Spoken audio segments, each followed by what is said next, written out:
All right, so let's try another approach with this ridiculous photograph of Walter. I'm going to open it up in Camera Raw to open up my shadows a little bit. I'm just doing some basic quick cleanup to it. Not too much because we are going to just jack it up. And I'm going to open Object. So the image that we are using as an example is it's high contrast, selective focus, and kind of that, like, make people look great, right?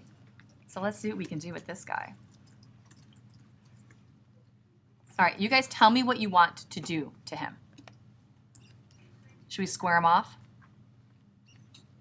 Damn it, his feet. I know. Yeah. Why?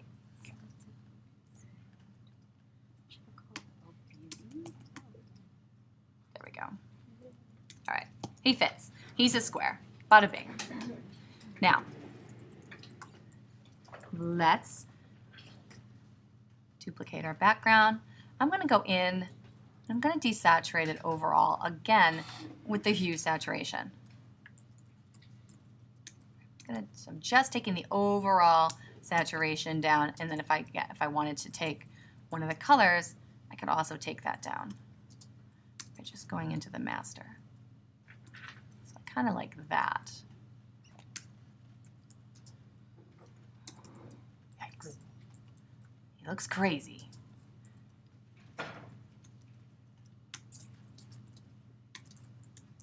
Not too dark. Let's just leave it at normal. Okay. And then I'm going to grab another curves layer because I really like the way that cross-processing looks. And in this filter that I'm referencing on my phone, he looks pretty high contrast, but I look fabulous. So let's see if we can. That's pretty extreme. Mm-hmm. If we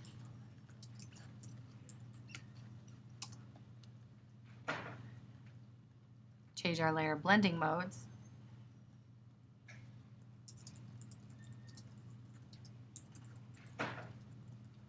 This is more of a glamour shot, so we want to do something that's pretty glamorous. That might look nice if we bring the opacity down a little bit. I don't know.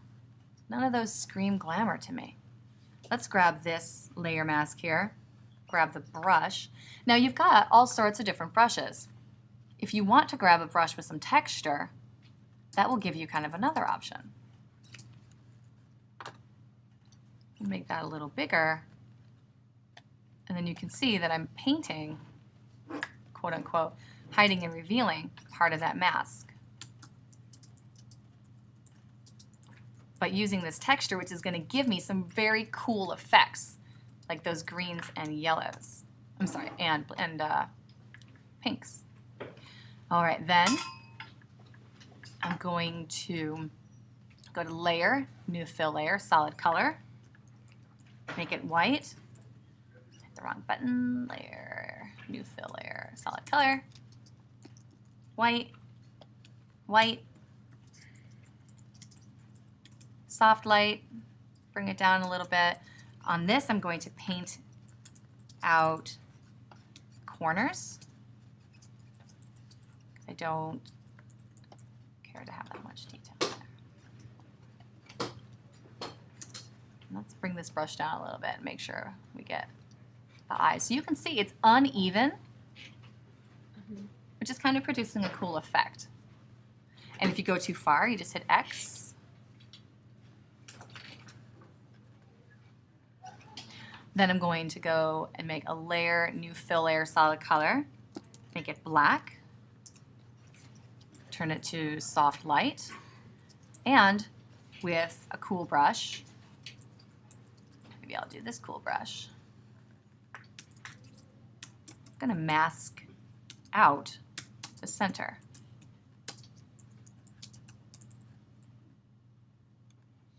So that that just works as a vignette.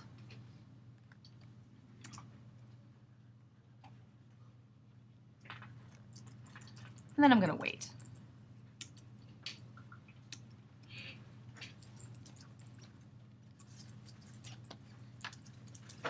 I'm going to grab a little more of a normal brush just because I want to make sure that I have his face looking clean. Bless you. Thank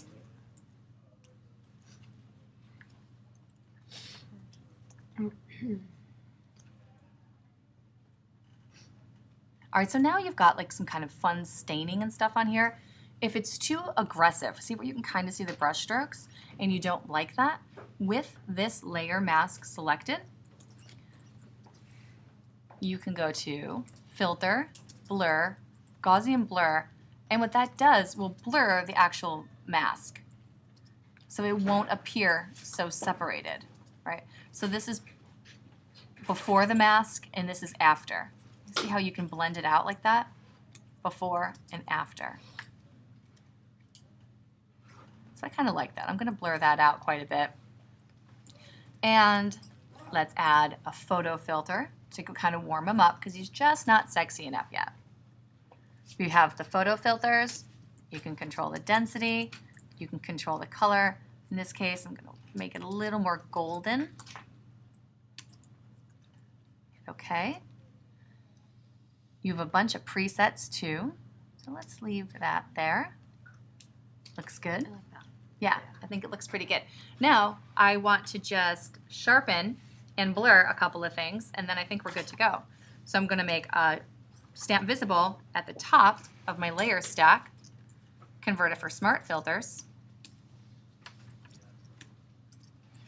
go to sharpen, unsharp mask, and I want to get in there and look at the eyes. Before and after. I'm going to go a little extreme. And then I'm going to add a Gaussian blur of not a crazy amount, but a pretty good amount. And with a brush, bring his face and a little bit of him into focus. And you'll notice what's happening on the layer mask. Let's grab a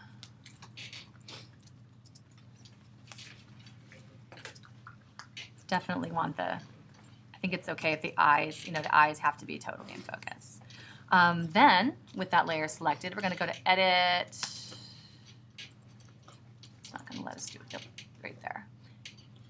Not going to let us stroke it. So what I can do, because it's a smart object, it won't let me give it a stroke. What I can do is go to Image, Canvas Size. And instead of 10.2, maybe make it 10.5 for the height and the width.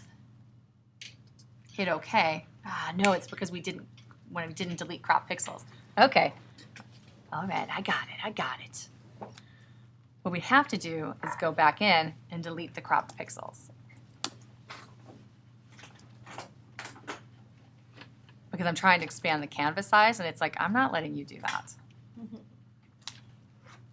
So this should.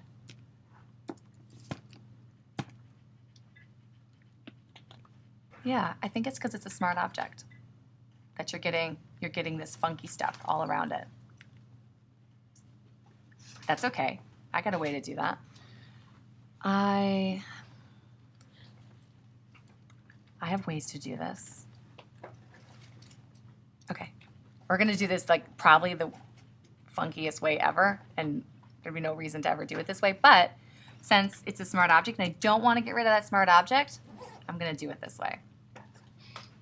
With this matte black fill layer, I'm going to grab the marquee, and then with white in the front, clear. If I want to make it a little bigger, I can Command D, grab that marquee again, and even make it a little thinner.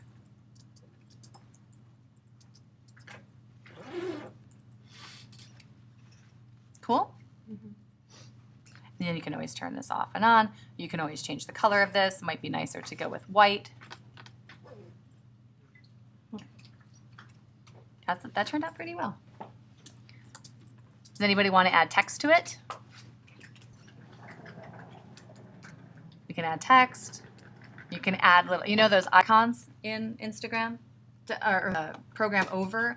You can use all sorts of little vector shaped icons. Your vector shapes are here under the amoeba. You can go to custom line shape and then you could use any of these little vector shapes if you wanted to.